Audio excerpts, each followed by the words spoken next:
Hi, Robin with Oxy-Dry, and it's Sunday and I'm in the garage messing around a little bit. I pulled up my US Products PB3 Ultimate upholstery cleaning machine. It's a pretty old machine, works great. I'll show you a little bit about it. I know I've shown this before, but some of you guys probably haven't seen this, so I'll show it to you.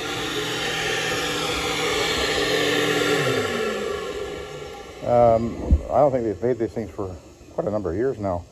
It's very unique. It has when you pull that lid off, the recovery tank actually pulls out like a little bucket, which is kind of handy. It has a 2-stage bypass motor.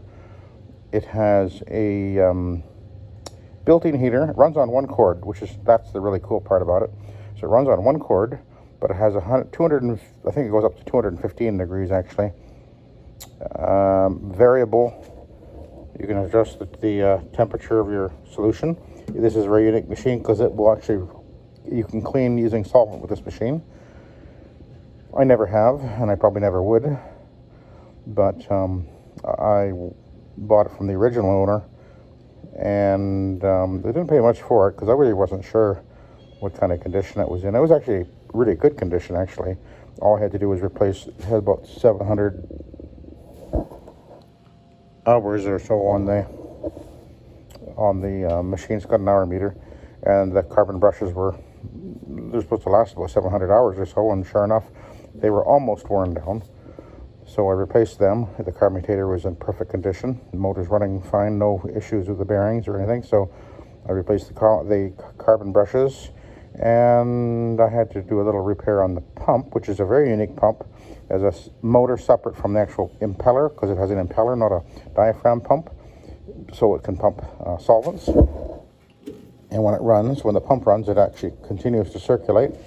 It has a little thing in the bottom there, right over there, is actually a sensor if you have, it'll sense if there is solvent in there, and I think it has a little warning light that comes on or whatever. I think is how it works. Anyway, I've never put solvent in, so anyway, back in the day, these were like a pretty high-end machine. A lot of guys really like them. It has only, I think it's like 50 psi pump, which sounds ridiculously low, but actually it does clean really well because of the heat. And if you have the right cleaning head on it, which I either use the smaller PMF internal jet tool, or its original tool, which is over there. I'll show you that in a minute. These are the attachments, by the way, for the tool. This was back in its day, this was terribly expensive. These different heads go on to the cleaning tool. It came in this nice case and everything, and yeah, those were really expensive. I actually bought that thing many years ago. Like 35 years ago, I had bought one of those. Me and a buddy of mine were working together, and it wasn't right for us at the time, but anyway, what did we know? But anyway, let's go on. I'm actually, what I'm going to do is I'm going to clean my steps over here with it. I'm just going to give it a little bit of a run. It's been sitting for quite a while, so I figured, well, better run it. So let's turn it on. So there's the heater on, and there's the control right there. It's on full bore right now. Heats up pretty darn fast actually. The pump. So you can see the pump is circulating the water. And then the vacuum. And when you use it with solvent, you're supposed to put a pop hose into, there's a hole on the side of the machine where the exhaust comes out. You're supposed to pop a hose in there and drape it out a window or something. So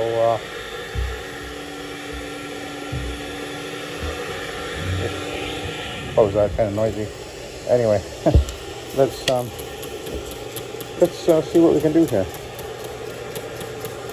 Just pre-spraying with some Revive.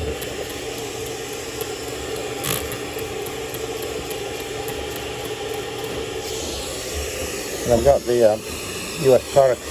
This is the actual tool. I haven't actually tried it yet, so hopefully it's going to work. seems to be spraying okay. Just pumping the cold water out of the line. It's actually a nice tool to use.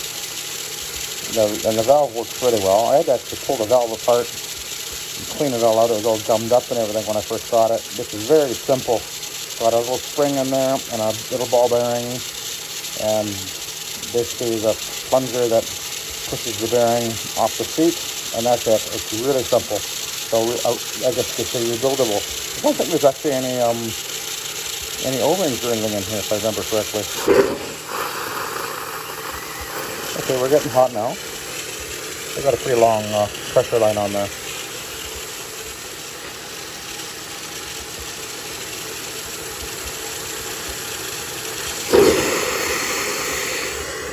But of course, it's got a separate, it's not, the jet is right in this part of it, and this is the suction part, obviously, so. Yeah, kind of old school thinking, but whatever. Oh, guess when I put the steps in here, I forgot to staple the corner.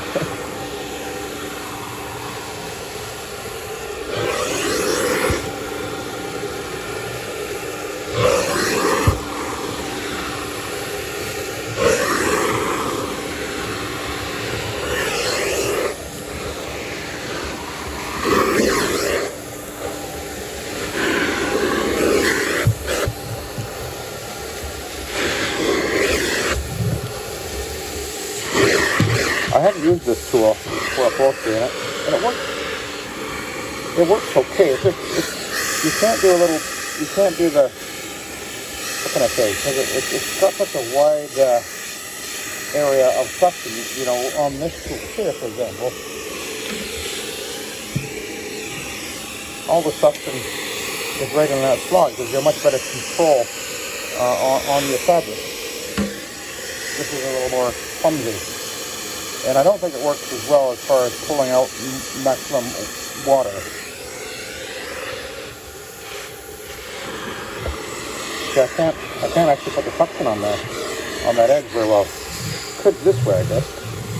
Blocking it off.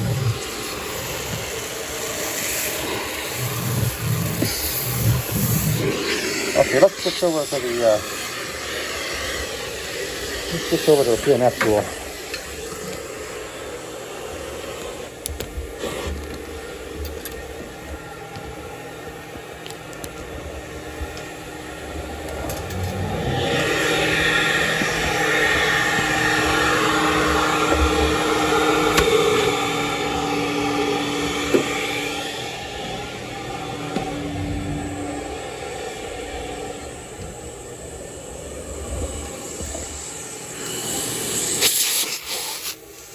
Now this is what, 3 inch wide? Is that 3 inches wide?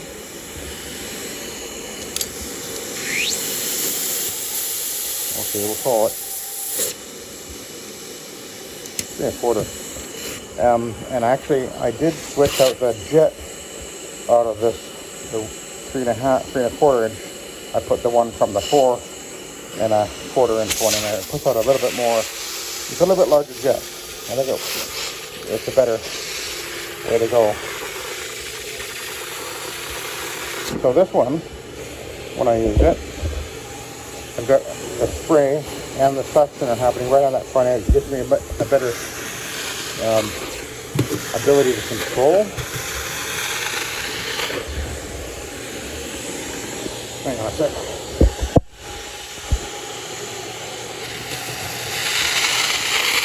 Yeah, you get that edge better.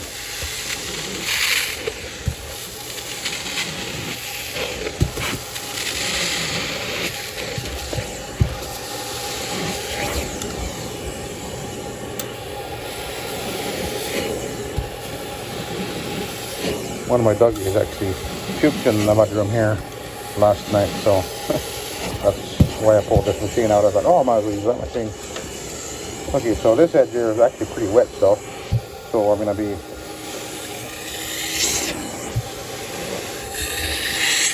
able to pull over the edge. Well, you can see it's much better already.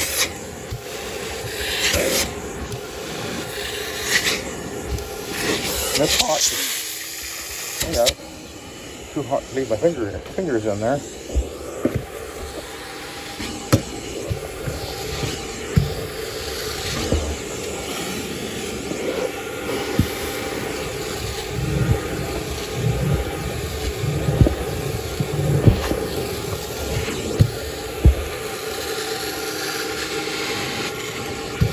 I can tell there's not a lot of pressure on this because the valve is really easy to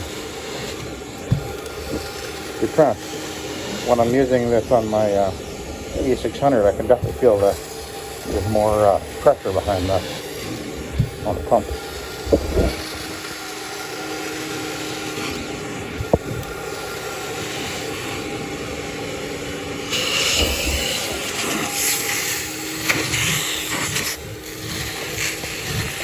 That's really out hot. Man, how hot I have to keep moving my fingers off. I can only go that far and I can't stand it anymore. Ooh, that hurts. So you know it's hot.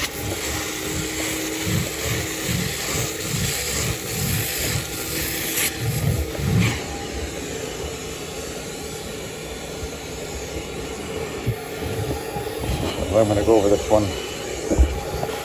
with this tool.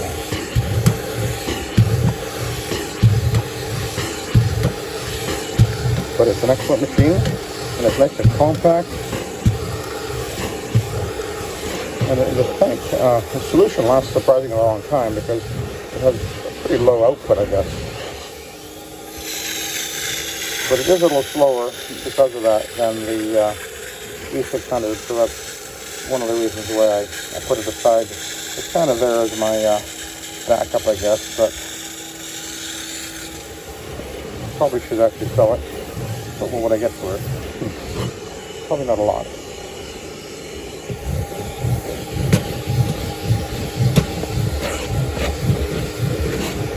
Maybe $1,000, I guess. Maybe 15. I guess if somebody offered it to me, I'd probably sell it. And then I go and buy another E600. But I think it's, for my purposes anyway, it's a better option. But this is nice because especially if you are limited for space, it'll fit into, the back of a hatchback very easily. So for a guy starting out, that'd be a great choice. Anyway, cool. Hope you enjoyed that. I'll let you go. Thanks for watching. Have a good day.